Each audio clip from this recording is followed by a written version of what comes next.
The Anatomy of Happiness, the Completeness of Our Happiness. In case you miss our sermon, this is the 9th installment. 9th or 8th. 8th. Medyo isa to sa pinakamahabang series ng ating pinag-uusapan.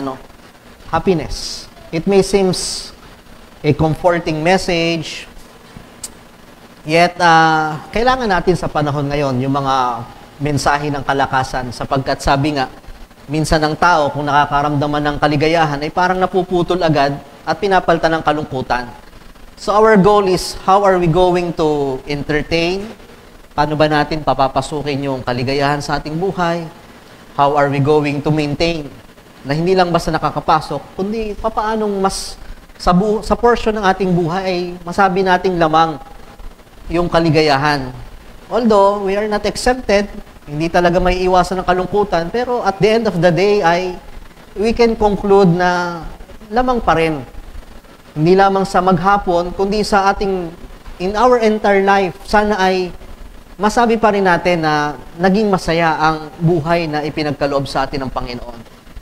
And we talk about the choice of happiness, na kung saan ang kaligayahan ay hindi lang basta dumarating, ito ay pinipili. Na sa bawat araw, anuman ang circumstances, anuman ang kalalagayan mo, ay ikaw pa rin na magdidesisyon kung gusto mong patuloy na maging malungkot o gusto mong maging masaya. In fact, there are times na kahit nga ang sitwasyon ay malungkot, pero pag nagdesisyon ka na magiging masaya ako, ay walang makapipigil sa'yo. At may mga pagkakataon din na kahit masaya ang pagkakataon, pero pinili mong maging malungkot, ay mahihirapan ka ding tulungan ng iba. Because happiness is a choice. It is our choice, and it is God's choice. Yet, hindi lamang happiness is a choice, happiness is creative, or the creation of happiness. Hindi lang sapat na magdesisyon ka, gusto ko nang sumaya, basta ako sasaya. Ang kaligayahan po ay hindi lamang dumarating, ito ay ginagawa. May mga punto sa ating buhay na ikaw ang lilikha ng iyong kasiyahan. And we talk about a lot of things about that. Ano yung mga bagay na maaring limitado ang kakayahan mo, limitado ang iyong posisyon, ang iyong possession, pero pwede ka pa rin sumaya. Salamat na lang sapagkat yung happiness, yung pagiging masaya is not limited to riches. Hindi basihan na dapat mayaman ka lang para maging masaya. Hindi basihan na dapat may position ka lang para maging masaya. Hindi po bounded by place or by possession. Salamat sapagkat anuman ang anyo, anuman ang itsura, o anuman ang kalalagayan mo sa buhay, you can create happiness through acknowledgement, through contentment, through development, through encouragement. Ano pa? Yun lang. Okay? Rini-review ko lang kayo ng mabilis. Yung 4 na bagay na yun, maaring wala ka ng iba, pero hindi ka iiwan ng wala ng Diyos. Acknowledgement, number 1 pa lang eh. Laging meron at merong maiiwan. Laging meron at merong natitira sa'yo para sumaya ka. You just need to acknowledge ano yun. Don't look for those things that you don't have. Contentment. Diba?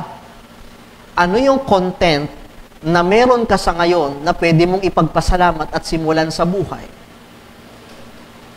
Look for everything. Isa sa pinakamahalagang contentment ay yung companionship. And then of course, encouragement. Hindi lang tayo sumasaya sa mga panahong tayo ay nabibigyan, kundi sa mga panahong tayo ay nakapagbibigay. And then last week, we talked about the confusion of happiness. Halos kompleto na, halos buo na. Pero meron palang principle ang Bible na hindi lang sapat na masaya ka. Sa mundong ating ginagalawan, sapat na yung basta masaya ka. Yun ang mahalaga sa buhay, di ba? Okay lang yan, basta masaya ka. Pero may mga pagkakataon na yung iba ay hindi masaya, may mga punto sila, may mga pagkakataon naman na hindi lang nila talaga gusto kang masaya, basta ang mahalaga, masaya ka. Pero, ang confusing, ang nakakalito yung doon sa mga punto na masaya ka, pero yung iba hindi masaya, parang ang hirap pang magsaya nun eh. Pero pag masaya ka, masaya din sila, yun yung nakaka-confuse. And I give you an example na may mga pagkakataon sa buhay ng tao na pwede palang masaya ka, masaya sila, pero hindi talaga masaya. Diba?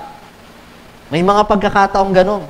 Sapagkat pagdating sa happiness, hindi lamang i-consider mo yung masaya ka, masaya sila, dapat masaya din ang Diyos. Dapat masaya din ang Diyos. Sapagkat siya yung missing link. Kaya sa ating pambuhay, lagi natin i-consider. Ano yung ating ginagawa? Pwedeng masaya ka, pwedeng masaya sila, pero masaya ba ang Diyos? Nasang lugar tayo, yung ways of life natin, kung tatanungin mo, yung mga nasa sanlibutan, hindi ka plastikan yung sinasabing talagang masaya at talagang sila'y tumatawa. Pwedeng masaya, pero ang Diyos hindi masaya. That's why, bilang Kristiyano, dapat hindi rin po tayo madaya. Na ang basihan, bagamat happiness is a choice, it's your choice, but it is also God's choice na dapat masaya din ang Diyos. And at this time, pag-usapan natin yung tutuldok. And I hope, hindi man ito, siguro sa susunod na linggo, yung kukompleto ng pag-aaral ng ating talakayan patungkol sa kaligayahan. Let's talk about the completeness of happiness. Kompleto na yan eh. It's your choice. Gumawa ka ng kaligayahan. Huwag kang malilito. There are things that seems right, but the end thereof is destruction or death. Dapat huwag kang malilito. Siguraduhin mo na yung tawa mo ay hanggang dulo. Sapagkat may mga tumatawa, pero sa bandang dulo ay kapahamakan, kalungkutan. Don't be confused. And in order for you to make a right choice, in order for you to create happiness and not to confuse with happiness, you should know the missing link for the completeness of happiness. And obviously, alam natin itong bagay na ito. But before that, tayo po muna ay mag-imagine sa araw na ito. How do you feel? Imagine natin yung mga sitwasyon na ito. Ano ang mararamdaman mo pagka meron ka ng mga bagay na ito? For example, number 1, how does it feel or what will you feel kapag nakain mo yung pinakang masarap na pagkain na gusto mo? Kalimutan na muna natin yung sardinas. Masarap pag may kamatis at may ano ba yun? Kamatis at saka ano nilalagay sardinas? Hindi, yung kalamansi. Masarap talaga yun, pero kalimutan na muna natin yung pinakang masasarap na pagkain. Sa Japan, ang isa sa pinakang kilala, hindi lang sa Japan, all the world. Kung usapang steak, ay yung kanilang Kobe steak. Yan ay A5 prime Wagyu. No? Yan ang talagang isa sa dinadayo dyan na halos natutunaw na sa yung dila pag kinakain mo pa lang yung meat. Very prime. Ano kayang pakiramdam pag kumakain ka sa isang napakasarap na kainan? Eh di lalo pa pag libre, di ba? Pag libre kahit hindi masarap ay masarap no? So what will it feel? Yun ang makakain lang tayo sa Mang Inasal ay talagang tuwang-tuwa na tayo. Pero yung mapunta ka sa mga prime na lugar na masasarap pa ang pagkain ay talagang siguro ay talagang what a privilege and happiness. What does it feel? Ano kaya ang pakiramdam? Alam ko may mga ideal tayong buhay, gusto ko yung simple lang, pero kung bibigyan ka ng pagkakataon, sinasabi lang natin na gusto natin yung simple lang kasi wala tayo, pero pag binigay, gusto rin natin Ano kayang pakiramdam pagka tayo ay binigyan or nakatira sa isang luxurious home or sa isang napakagandang bahay? Makikita nyo sa cellphone, di ba? Sa picture. Anong pakiramdam pag nakatira tayo dyan? Yung hindi na kayo nagsisiksikan sa kama, yung malambot ang inyong higaan, yung paglabas mo ay pwede ka na agad mag-swimming. Diba? Ano kayang pakiramdam na may magandang sopa? O sa mga nanay, ano kayang pakiramdam yung ang lapad ng iyong lababo, talagang pwedeng 5 kayong maghugas, hindi yung nagsisiksikan. Gusto mo magsipag nung isa, ang liit-liit ng kilusan. Ano kaya pakiramdam? Siguro ay kahit tayo ay practical na tao at makaranas lamang, napakasaya. Pag tayo po ay nakatira sa ating isang pangarap ng lahat na tahanan. What does it feel for you to go to your most beloved place? Yung lugar na pinakang gustong-gusto mong puntahan. Kalimutan na muna natin ang Puerto Galera, yung kahit hanggang picture na lang. Pero kung nabigyan ka ng pagkakataong makarating, Switzerland, di ba? What is your dream place? Canada, Paris, di ba? Japan. May mga kanya-kanya tayong mga ninanais na lugar na puntahan. Tapos nandun ka sa lugar na yon, imagine, dun sa lugar na yon ay hindi mo kinukonsider, walang trabaho, palagang pahinga kung pahinga. Meron kasing mga magpupunta sa lugar, pero iniisip mo rin yung trabaho. Tapos imagine, nasa maganda kang lugar, hindi mo rin iniisip yung maiiwan sa bahay, kasama mo sila lahat. Alam mo, napakasaya nun. Tapos wala kang inaalala, ina-appreciate mo lang ang nature. What is your dream place? And if you ever been there, what does it feel?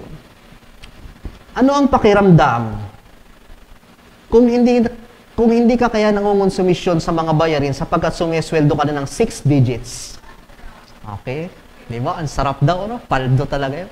Alam niyo yung 6 digits? Minimum of 100,000. O dagdagan pa natin, yung iba siguro medyo naabot na yun, no? Parang hindi pa 7 digits siguro naman kahit nagbabakasyon kayo, iwanan mo yung aircon maghapon, hindi ka na nang problema sa Ormeco noon. Di ba? Yung, ano kayang pakiramdam mga nanay, yung pag nag-grocery ka, hindi mo na tinitingnan yung presyo. Di ba, mga nanay? Laging kasing may bit-bit na calculator muna, di ba? Kuha ng kuha. Di ba? Sky is the limit. Ano kayang pakiramdam? Yung, hindi ka laging nag-aalala sa bayarin, yung ikaw na ang nagbibigay. Di ba? Anong pakiramdam pagka sumasahod na tayo ng talagang hindi lang sapat, kundi talagang sagana? And how does it feel? May bahay ka, may sasakyan ka, nagbabakasyon ka. Tapos, kompleto pa ang iyong pamilya. Di ba? Kompleto ang iyong pamilya. Ang mga anak mo ay nandyan, kasama mo. Buo pa kayo. Hindi ka lang mag-isang kumakain ng masarap na wagyu, sama-sama kayo. Hindi ka lang nag-iisa sa malaking bahay. Hindi ka lang nag-iisa doon sa bakasyon. May pera ka, pero may pinaglalaanan ka rin pinapasaya. What does it feel? Ano pang hahanapin mo sa ganung buhay? And of course, what does it feel kung 80 ka na, pero nagsusumba ka pa? What does it feel? Diba? Ano kayang pakiramdam ng 80, tapos ikaw pa yung pinakang siga dun sa gym? Huwag niyong gamitin yan, akin yan. Di ba? Talagang... doon sa JJ, may nakita kong tumatakbo yung si tatay, yung lagi nakamaylo. Di ba? Yung akala mo'y madadapa na, pero nakailang ikot pa. Biruin mo, Ate Belen, may pera ka. Kompleto ang pamilya mo. Hindi mo na iniisip ang bayarin. Tapos malakas ka, kasi pwedeng walang kwenta yan kung mahina ka naman Pero malakas ka pa. Ano kayang pakiramdam nun? Siguro ay... Sana all. Siguro ay talagang gusto mong extend ang buhay. Kaya naman minsan gusto na natin kunin ng tayo ng Diyos kasi nahihirapan tayo Right? Pero kung ganyan ang buhay mo, siguro Lord, extend pa. Pero kasi ninyo, edad na at kakaroon ng karamdaman, Lord, kunin mo na ako. Pag di na tayo makabayad, Lord, kunin mo na ako. Pagpagod na sa trabaho, Lord, kunin mo na ako, gusto ko na sa langit. Pero pag ganyan ang buhay, happiness. Alam niyo sa mga bagay na natukol natin, let's be honest, kahit Kristiyano tayo, that's overwhelming happiness. Huwag tayong maging KJ or sabihin nating OA. Tinuturo sa atin yung contentment na kung wala, maging masaya pa rin. Pero kung bibigyan ng pagkakataon, abay talagang magiging masaya. Kung ilalagay natin yung ating sitwasyon sa mga bagay na yan, for sure, tatanggapin at i-enjoy din natin. because it gives overwhelming happiness. Yet, or although it is right, tama yan, wala pong masama sa mga bagay na yan. It is right, yet it is incomplete. There is a missing part on the life of every human race that unless you have it back, malibang bumalik sa iyo to, you cannot have complete happiness. In fact, kahit nga wala sa iyo yung mga bagay na nabanggit natin, pero kung meron ka na itong bagay na ito, pwede pa rin mabuo ang buhay mo. And in order to know what is that missing part of life that before completed us and gives us happiness, balikan natin ang kasaysayan nung kompleto at masaya pa ang lahat. If you will turn your Bible in the book of Genesis chapter 1. Genesis chapter 1. In those days, in times of creation,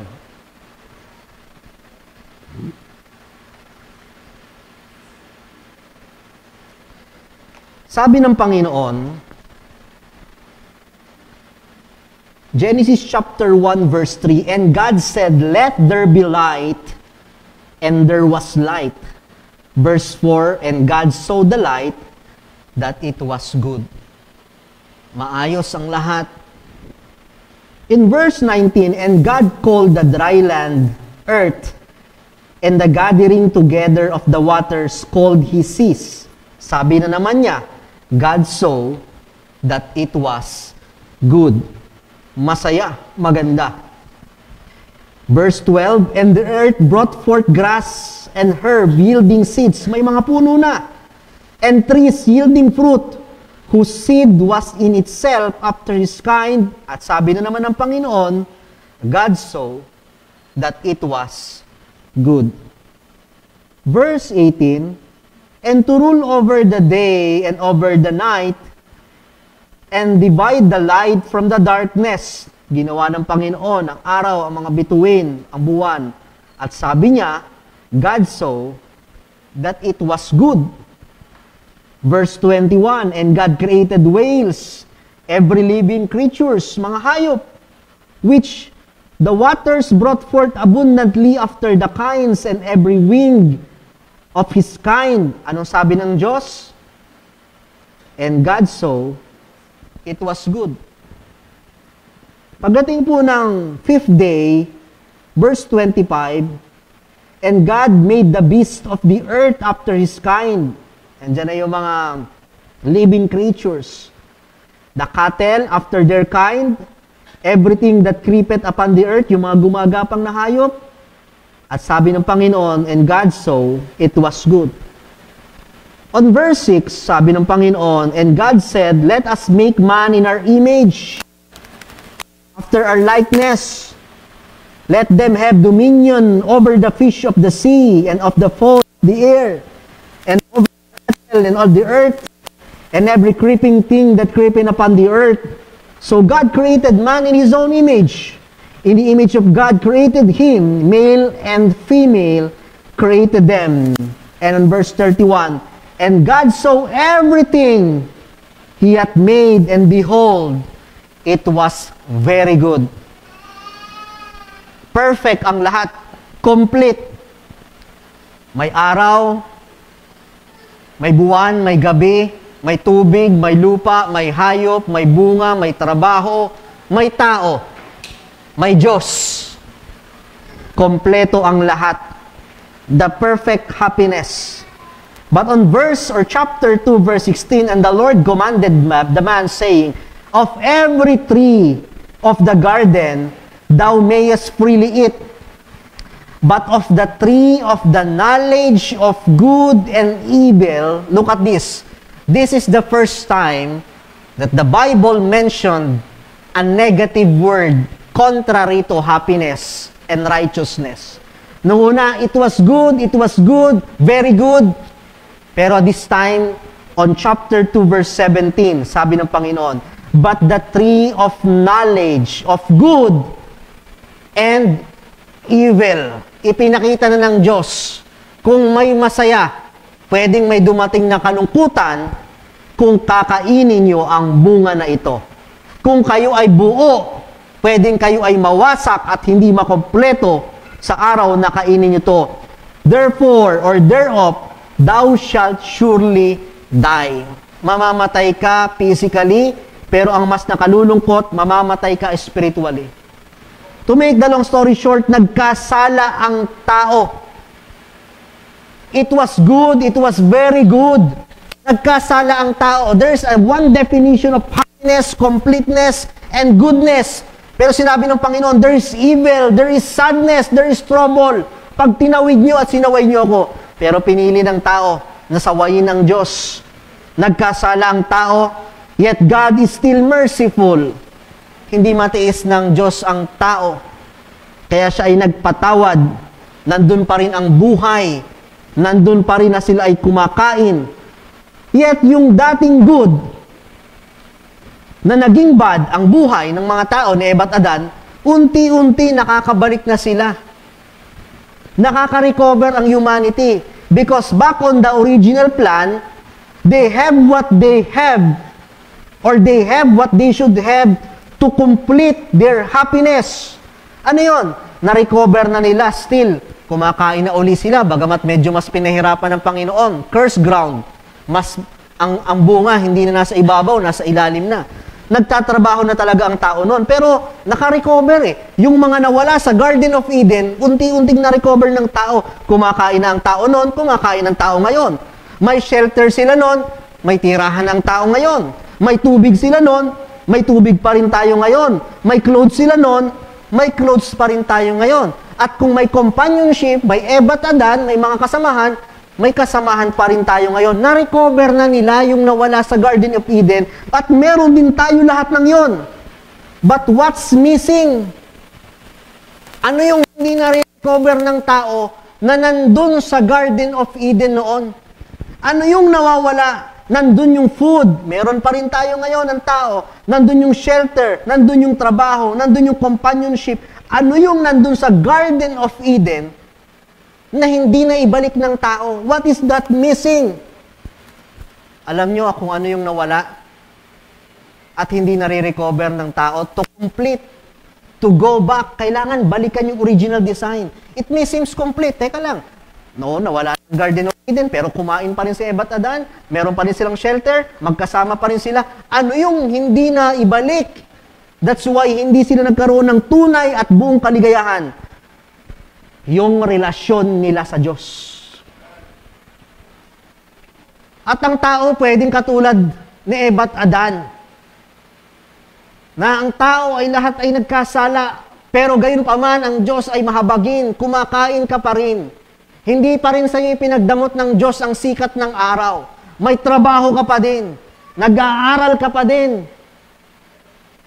May relasyon ka pa din. May mahal ka pa din sa buhay. Pero may kulang. Yung dating si Eva at Adan ay lumalakad na kasama ang Diyos. They have fellowship with God and they have relationship with God. Sabi ng Panginoon, the moment you eat that fruit of life, mamamatay ka. Pero hindi lang physical ang pinag-uusapan doon, yung spiritual life. Sapagkat pumasok ang kasalanan sa iyong buhay. Ganon din sa buhay po ng tao. Na bagamat ma-recover mo ang lahat, magkaroon ka ng lahat, but unless maibalik mo ang relasyon mo sa Diyos, you cannot have perfect peace and happiness.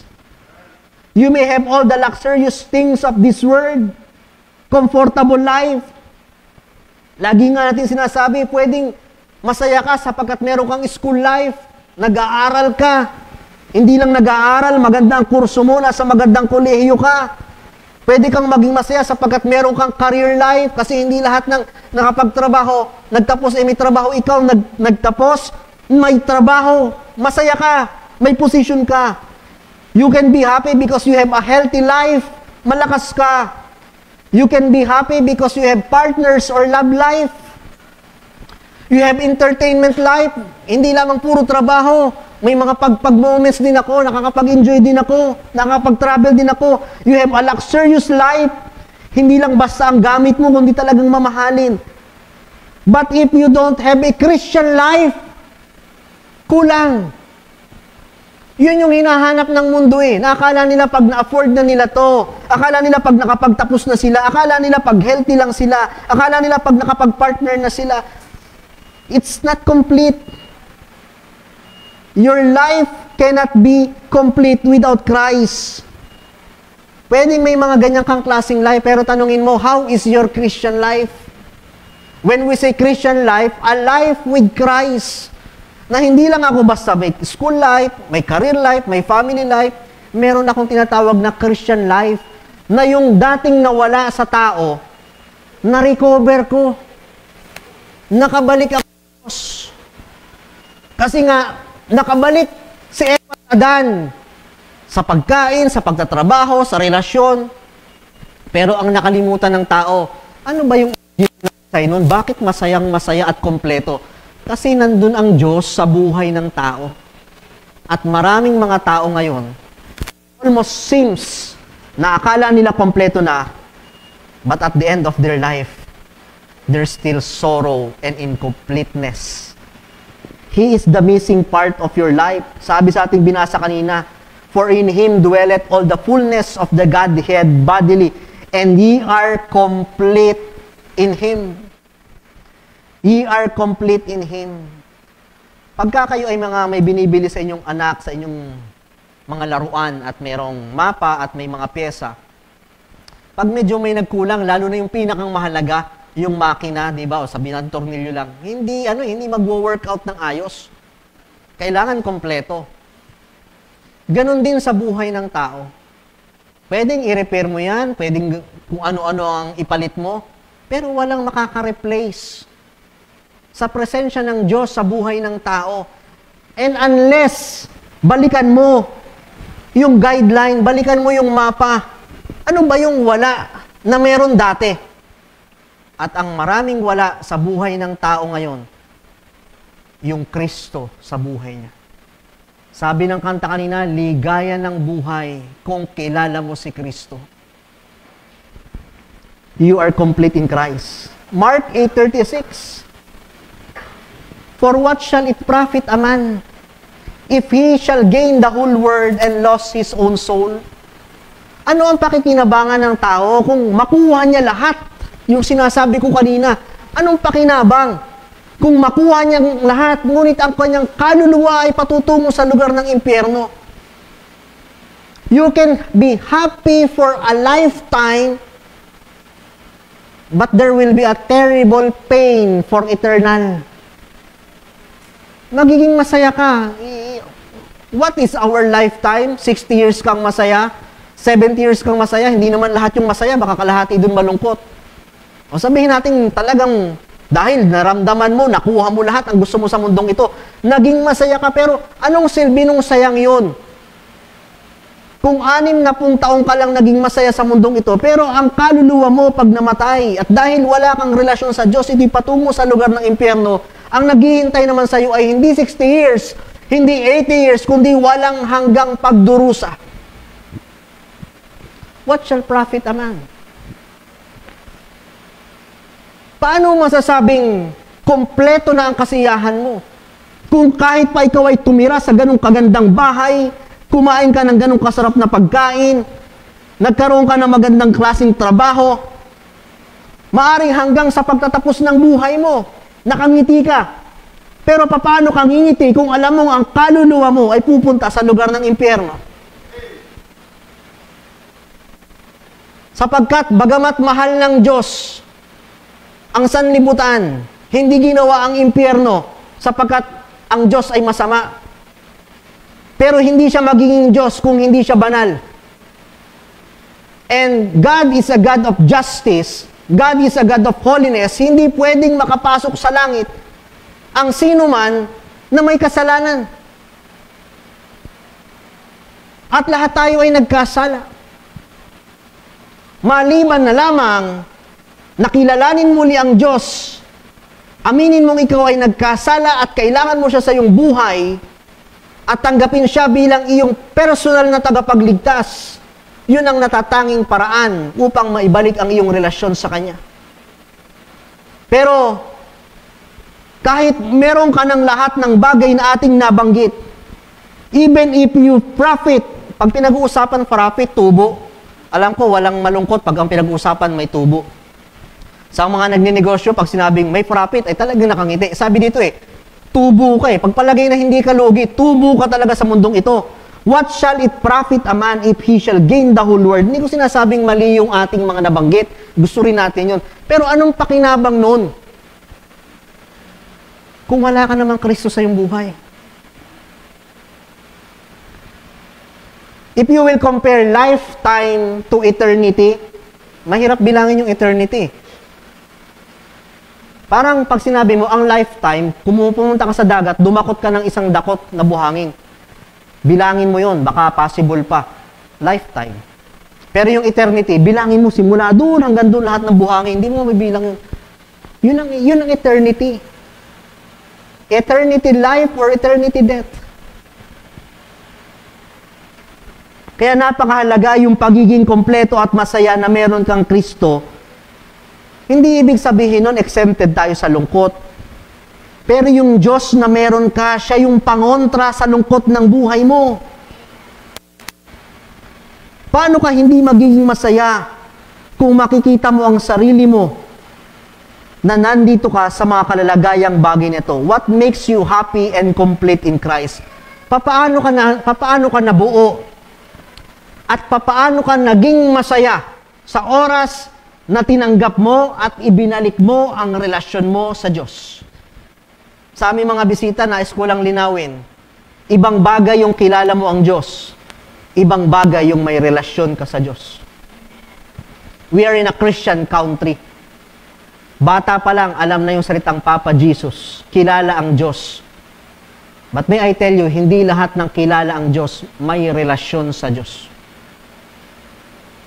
Pwedeng kilala mo yung sikat na artista, pero hindi kanya kilala sapagkat wala kang relasyon sa Kanya. Gayon din sa Diyos. Pwedeng kilala mo ang Diyos, pero wala kang relasyon sa Diyos.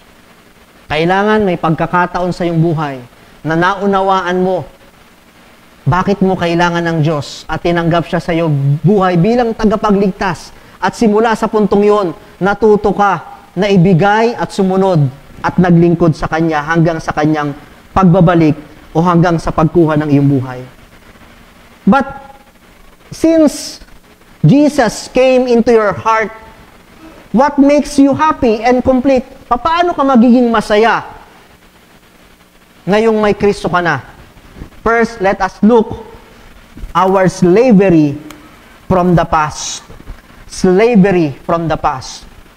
Galatians chapter 5 verse 1, binanggit kanina, stand fast therefore in the liberty wherewith Christ hath made us free, and be not entangled again with the yoke of the bondage. Sabi dito, steadfast, magpakatatag kayo sa kalayaan na meron kayo ngayon, sapagkat minsan pa kayong pinalaya ng Diyos, at huwag na sana uli kayong malalagay sa isang tanikala.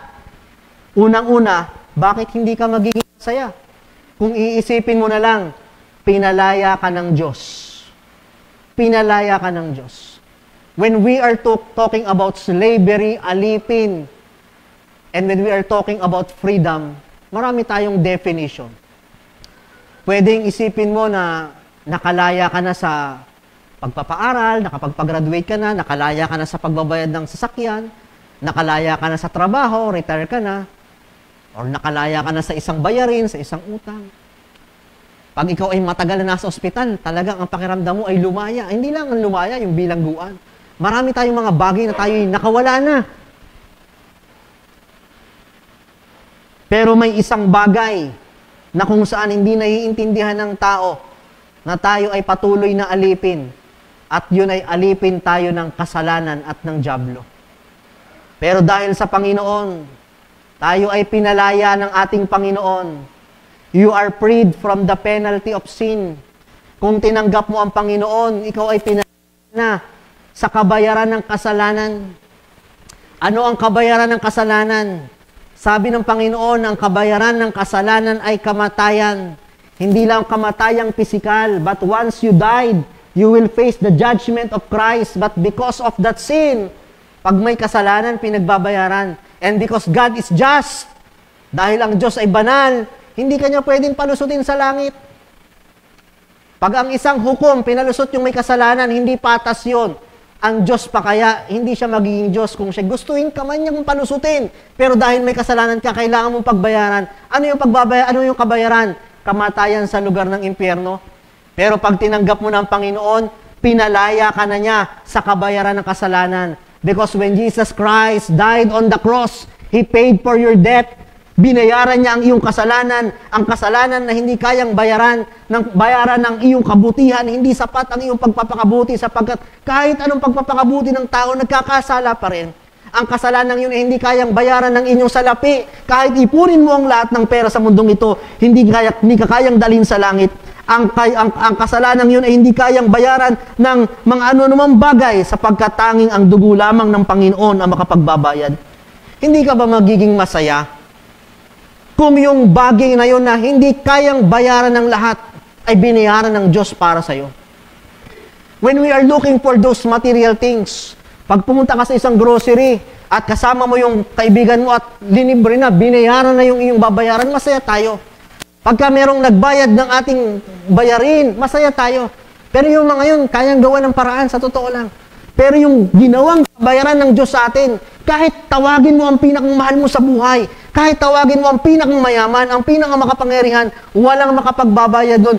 Ngunit binayaran ng Diyos, hindi ka ba magiging masaya? Nakalaya ka na. Kasi mundong ito, pwedeng sobra-sobra ka sa pera, pero ang dami mong utang sa Diyos sapagkat puno ka ng kasalanan. Pero sino ka? Sino tayo? Para tayo ay palayain ng Diyos sa kabayaran ng kasalanan. Through Christ, we can see what makes us complete and happy. Doon pa lang sa ma-realize mo na tayo ay from slavery from the past. You are freed from the penalty of sin. You are freed from the power of sin. Binigyan ka ng kapangyarihan ng Diyos na paglabanan ng kasalanan. Yes, hindi tayo perfect, nagkakasala pa rin. Pero bilang isang mananampalataya, hindi mo pwedeng sabihin na, hindi ko kaya. Tao lang ako. Well, hindi ka lang tao. Kristiyano ka na. Binibigyan ka ng Diyos na kapangyarihan na yung mga bagay na hindi mo dati kayang tanggihan, yung kasalanan na hindi mo kayang iwasan, makakaya mo sapagkat may Kristo ka. You are freed from the power of sin. And you are freed from the presence of sin. Na bagamat sa ngayon, kahit anong ginagawa mong pagpapakabuti, nagagalit ka pa rin, nagkakasala ka pa rin, pero sa bayan ng langit, there will be no presence of sin. So, paanong hindi ka sasaya kay Kristo? Yung makita mo pa lang, you are slave from the past. Pinalaya ka ng Diyos sa iyong nakaraan at na-recover mo ang Diyos, the missing part of every life. Siguro kung mabait ka, pero hindi pa rin sapat yan. Pero lalo na kung ikaw ang dami mong nagawang mali, ang dami mong nagawang pagkakasala, wala ka namang kakayahan, wala kang posisyon, pero pinatawad ka ng Diyos at hindi lang pinatawad, nanumbalik ang inyong relasyon sa Diyos. Yung tinitingnan mo pa lang ang buhay mo na kung hindi kaya ako nakalaya sa nakaraan at di ko nakilala ang Diyos, sasaya ba ako ng ganito sa buhay? Maaring makamtan mo ang mga bagay sa mundong ito, but life will still find happiness unless you recover Christ in your life. Be steadfast in the liberty with Christ and be not entangled again with the yoke of bondage. Pinalaya ka na ng Diyos, huwag mo nang balikan. Kung ikaw man ay nasilo uli ng kasalanan, sikapin mo makalaya because you have Christ. You have the power for that sin. Colossians 2 verse 8, beware lest any man spoil. Mag-ingat kayo sapagkat meron daw mga philosophy, may mga katuruan, may mga doktrina na kung saan ito ay walang katuturuan at puro kamalian. Meron ding mga after the traditions of men. Traditions. Alam nyo tayo ang ating bansa ay nabubuhay sa tradisyon, lalo na pagdating sa relihiyon. Na pag tinanong mo, bakit nyo ginagawa yan? Nasa Biblia ba yan? Hindi kasi yun yung kinasinayan. Yun yung ginagawa ng aming mga lola. Pero sa atin, bilang mga mananampalataya, sabi ng Bible, beware. Kayo ay alipin ng mga tradisyon, alipin kayo ng mga maling turo, alipin kayo ng mga kasalanan. Bilang mananampalataya, kung ano ang nasa Biblia, yun ang ating tinuturo at yun ang ating sinusunod. Bakit po bawal sa inyong ganito? Bakit? Nasa Biblia ba? Bakit po wala kayong ganito? Bakit? Nasa Biblia ba? Because of traditions. Hindi na inaalam ng tao. Meron ba talaga sa Biblia noon? Ang mahalaga, kasi yun yung kinasinayan. Sabi niyan, beware eh. We are blinded. We are slave from that doctrine, from that tradition, and after the rudiments of the word. Yung mga pakanan ng tao, yung mga itong trending, itong masaya, itong susundin, and not after Christ. Alam nyo, hindi mo naman pwedeng sabihin na yung ibang tao, lalo pa pag pinag-usapan yung mga talagang sobrang cult na ang kanilang ginagawa. Diba? Bakit sila sumusunod? I don't want to mention, pero let's mention. Halimbawa na lang, Kibuloy. Di ba tinatawanan natin? Pero hindi mo pwedeng sabihin, ang bobo naman ng mga sumusunod doon, siya daw ang Diyos, siya daw ang ganito, maniniwala ba kayo? Pero wag mong bababohin, may mga abogado yun. Mga nagtapos ang ano doon, mga mayayaman yun, may dunong yun. Anong problema? They are blinded, they are slave. Bulag sila sa katotohanan, alipin sila ng kasalanan, hindi nila maintindihan yun. Pero ikaw, na hindi naman talagang ganun ang katalinuhan at posisyon, pero binuksan ng Diyos ang isip mo, tinanggap mo ang Diyos, hindi ba napakalaking kaligayahan at papala nun? Na kung tutusin yung taong matalino talaga, hindi niya nakilala ang Diyos. Yung taong mayaman talaga, hindi niya nakilala ang Diyos. Pero ikaw, nabuksan ng Diyos ang puso mo at natunay na nakilala mong Diyos. You are happy because you are slave from the past. Pero pinatawad ka ng Panginoon from slave to become or became His Son. Hindi tayo magiging masaya. Isipin na lang natin, your slavery from the past. Number 2, not just slavery from the past. What makes you happy and complete in Christ? Your stability in the present. Yung hindi ka lang pinalaya ng Diyos noon, eto ka ngayon, sa kabila ng mga problema sa buhay, na mga bagyo sa buhay, binibigyan ka ng Diyos ng katatagan upang lumaban sa buhay. Verse 6, as ye therefore, pinag-uusapan mo na dito, yung na kay Kristo na, yung merong Diyos na, kasi sabi ng Panginoon, greater is He that in you than in the world. If God is before us, who can be against us? Sa usaping Kristiyano, pag-usapan natin siguro susunod, hindi lang dapat Kristiyano, yung may matatag na relasyon sa Diyos. As ye therefore receive Jesus Christ, nung nakalaya ka na, at naging anak ka na niya, therefore receive Jesus Christ, so you walk in Him. Yan yung condition. Kung talagang ikaw ay sumusunod, you have your relationship with Him, ang sabi sa verse 7, you are rooted. Diba? Tema natin to dati. You are rooted and built up in Him, and established in the faith, abounding therein with thanksgiving. Ang kasiyahan ng isang nasa mananampalataya, you are rooted and built up in Him. Ang Diyos ang iyong pundasyon. Nag-uugat ang iyong buhay sa pamamagitan ng pananampalataya, nag-uugat kay Kristo. At dahil ikaw ay nag-uugat kay Kristo, ang pundasyon mo ay si Kristo, at ikaw ay gawa sa wangis ni Kristo, and you establish your faith, you have stability. Ang masaya sa isang Kristiyano, hindi siya exempted sa lungkot, sa problema, sa karamdaman. Pero ang nagpapasaya sa isang Kristiyano, yung alam mong hindi ka nag-iisa, may Diyos kasi. Stability. Yan yung hindi maipaliwanag ng iba. Na yung iba may pambili naman ng gamot, yung iba may pangbakasyon naman para sumaya. Yung iba, pwede silang tumawag ng mga kasamahan. Pero bakit may mga mananampalataya na hindi man ganun ang kanilang buhay, hindi man ganun sa material, yung iba nga may karamdaman pa, yung iba nawalan ng mahal sa buhay, yung iba, maaaring may mga kakulangan na hinahanap pa rin, pero bakit nananatiling nakatayo? Sapagkat merong Diyos na kasama ang nagpapasaya sa atin. Sa mundong malungkot, ang Diyos ang pangontra. Na meron tayong Diyos na nakakasama, abounding therein with thanksgiving. Sabi dito, abounding therein with thanksgiving. Na kahit ang buhay ay minsan mahirap, kahit minsan may karamdaman kami, kahit hindi na kayo kumpleto, kahit yung panalangin mo hindi sinasagot, pero sabi dyan, ang isang Kristiyano, they are abounding therein with thanksgiving. Marunong pa rin magpasalamat at pag tinanong mo, masaya pa rin at mabuti ang Diyos. Hindi magagawa yan ng isang taong walang Kristo sa buhay.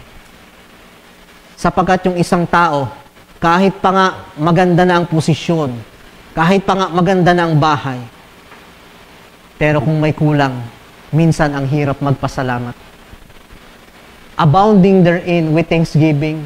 If we will just establish our faith sa pamagitan ng pananampalataya, yun yung nagiging dilig, yun yung nag-uugat, stability in the present. Ano ang kahalagahan ng salita ng Diyos sa buhay mo? The Word of God will correct us. The Word of God will comfort us. The Word of God will challenge us. Kaya kung may mga panahon man na ikaw ay nanghihina, salita at salita pa rin ng Diyos ang solusyon. May mga pagkakataon na ayaw mong makinig, may mga pagkakataon na maaring nagtatampo tayo sa Diyos, maaring may mga pagkakataon na hindi natin maintindihan, pero kung hahanapin mo sa labas, hindi mo mahahanap yan. Because at the end of the day, Diyos at Diyos pa rin ang magpapalakas sa buhay mo. The stability in the present. Kung wala ka ng pinoproblema nung nakaraan, pwede kasing masaya ka ngayon, pero, teka lang, hinahabol pala ako ng BIR noon, may utang pala ako noon, pwedeng masaya na ang buhay mo ngayon, pero may iniiwasan kang tao sapagkat may utang ka, may kaso ka, hindi rin masaya yun eh. Lininis na ng Diyos yung kaso mo, huwag mo lang isipin yun. Pero kahit linis na, paano naman yung present? Sabi ng Diyos, huwag mong alalahanin. Kung yung mga ibon sa himpapawid, hindi ko pinababayaan, ikaw pa kayang anak ko. Kung stable ka sa panahong ito, hindi ba tayo sasaya? So if we have slavery from the past, stability in the present, how about if we have security in the future? From the past, wag mo nang isipin. From the present, mabubuhay ka. Kung mamatay ka man, in the future, wag kang mag-alala. There is a security in the future. Meron tayong SSS, Social Security System. Hanggat buhay, may makukuha, pension, may ayuda. Pag namatay, meron pa rin. Pero pag namatay ka na, tapos na. Pero yung security ng Diyos, nadadama na natin, pero mas mararamdaman mo. Diba? Kalimitan kasi pag mga ganyan, mga insurance, diba? Maganda yan. Meron ka na ikaw ay nabubuhay, pero pag namatay ka, ang makikinabang yung mga iniwan sa buhay. Wala akong alam na insurance na pagpatay ka na, may benefits ka pa. Maganda sana yung Brother Joe. Ano kayong benefits nun? Libre palit ng kabaong kada buwan.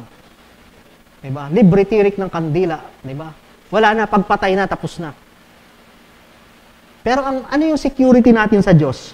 Romans 8:20, 38-39, For I am persuaded that neither death, nor life, nor angels, nor principalities, nor things present, nor power, nor things present, nor things to come, nor height, nor depth, nor any other creature shall be able to separate us from the love of Christ, our Lord. Anong ibig sabihin nun? Yung security, sabi ng Panginoon, For I am persuaded, sabi dito ng verse, ako'y kumbinsido na walang makapaghihiwalay sa atin sa pinangako ng Diyos at sa pagmamahal ng Diyos. Kahit mamatay ka na, kahit magutom ka, kahit magdusa ka, walang anumang creature shall separate us, shall be able to separate us from the love of God.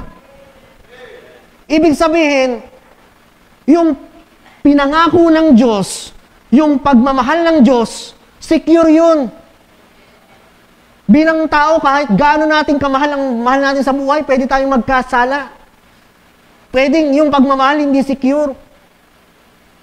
Bilang tao, kahit anong ganda ng intensyon natin, natuparin yung pangako, pwedeng hindi matupad. Pero sabi diyan, what shall separate us from the love of God? Napakainam na yung nangako sa atin na ang buhay natin sa lupang ito ay hindi lamang buhay, kundi merong kabilang buhay sa langit. Napakaganda na secure ang future mo. Kung wala ka nang inaalala sa nakaraan, bubuhayin ka ng Diyos sa kasalukuyan, at kung mamatay ka man, may naghihintay na langit, hindi ka ba magiging masaya? Yan ang kaligayahan na hindi makukuha ng sanlibutan. The security in the future. Salamat sa ating Panginoon, sapagkat hindi siya katulad ng tao na bigay bawi, na maaaring pinangako ko ngayon, pero dahil nagbago ka, babawiin ko na. We believe in the assurance of salvation. Hindi lang tayo linigtas, meron tayong katiyakan ng kaligtasang hindi nawawala. Ang pinag-uusapan lang dito, tiyak muna nung una, basta tiyak ka. Okay? Yung hindi pa tiyak, talagang walang kasiguraduhan. Pero kung talagang tiyak ka na tinanggap mo ang Diyos, merong kasiguraduhan. Paano pag nagbago ako, hindi nagbabago ang Diyos? Yun ang maganda eh. Paano, Pastor, pag medyo nanlamig ako, ang Diyos hindi nagbabago. Ang sabi ng Panginoon, for God so loved the world that He gave His only begotten Son, that whosoever believeth in Him should not perish. Walang kamatayan sa sino mang sumampalataya sa Kanya, but have everlasting life. When we say everlasting life, hindi putol-putol. Sige, babawiin ko next week. Wala na muna yung aking pinangako, ibabalik ko na lang, depende. When we say everlasting, secure yun. Tuloy-tuloy yun. Kaya ang isa sa kaligayahan ng mananampalataya. But first, you need to make sure of yourself that you are saved. Ang pagiging ligtas po ay hindi by family. Faithful yung aking faithful yung aking nanay. Nga yun pillars of faith nga yun siguro naman, damay-damay na kami dyan. Hindi po. Ang pagiging ligtas at pagtanggap sa Diyos ay personal. May mga time na maaring ikay ng lamig na wala. Bilang tao pa rin. Pero kung talagang anak ka ng Diyos, babalik ka. Kung talagang tiyak ang iyong kaligtasan sa Diyos, there will be security in the future. At pinakang pahuli, what makes you happy? What makes you happy? Paano hindi ka sasaya na may Kristo? You have slavery, you are freed from the slavery from the past. You have stability in the present. You have security in the future. Sa usaping tao, itong tatlo lang ang pinag-uusapan. Kamusta ang nakaraan mo? Kamusta ang kasalukuyan mo? Kamusta ang future mo? Pero sa usaping Kristiyano, what makes us happy? Because we have smile on eternity. Hindi lang past, present, future. May walang hanggang pinag-uusapan tayo dito sa lugar ng langit. Philippians 1 verse 21, for me to live is Christ and to die is gain. Hindi to alam nang hindi kumilala sa Diyos. Sabi dito, nung ako'y nasa Kristo, ako'y nabuhay na kay Kristo, mamatay man ako. Ibahin na natin yung term for me to live is Christ and to die is gain. Mamatay man ako, masaya ako. Walang magsasabi nun na hindi mananampalataya. Sino nagsabing namatay na, masaya pa? Ayun ang sabi ni Apostol Pablo Kung ikaw ay isang mananampalataya, it is gain. Kalimitan pag sinabing may patay, pasensya na, nawalan kayo ng mahal sa buhay. Kayo nawalan. Pero yung namatay, sabi ni Apostol Pablo, hindi yan nawalan. Nagkaroon niya ng buhay na walang hanggan. He will have a smile on eternity. Kung namatay man niyang nakasimangot, kung namatay man niya na may dinaramdam, ang kapalit niya, walang hanggang kaligayahan at nakangiti sa piling ng Diyos. But, ang kondisyon, for me to live is Christ. If you live with Christ, to die is gain. Kung ikaw ay nabuhay, hindi mo lang na-recover yung food, hindi mo lang na-recover yung may shelter, hindi lang nakabalik ka sa may trabaho. Kung na-recover mo ang Diyos sa buhay mo, for me to live is Christ, at simula nung nagkaroon ka ng Kristo, to live buhay ka pa Simula sa araw na kinilala mo ang Diyos, natuto ka na lumakad ang Diyos at mas ipanumbalik ang relasyon mo sa Diyos, mamatay ka man, sabi ng Diyos, hindi ka nawalan. Ikaw ay nadagdagan. And heaven is a glorious place where there will be smile on eternity. Ate Belen, sa langit, hindi na tayo sisimangot. Talaga namang minsan napapasimangot ka sa mundong ito eh. Kahit Kristiyano. Napasimangot talaga tayo. Paggising mo pa lang eh, makita mo yung asawa mo, tumutulo ang laway, mapasimangot ka na eh. Hindi naman. Maraming bagay na pwede tayong maging nakasimangot. Pero ang kagalakan ng isang Kristiyano, lalo pa kung mga nawalan tayo sa buhay, ng mahal natin sa buhay, siguro ang naalala natin yung mga panahon na sila'y naghirap. Yung mga panahon na sila'y nasa banig ng karamdaman.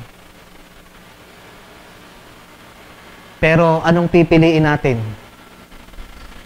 Yung sila'y nananatiling nakasimangot, naghihirap? O yung sila ay nakangiti na sa langit? Yun ang kaligayahan ng isang Kristiyano. Kaya ang isang Kristiyano, mamatayan man ng mahal sa buhay, malungkot din. Pero ang kapalit nun, yung alam mong nakangiti siya. At ang daming delusion, ang daming confusion sa mga hindi mananampalataya.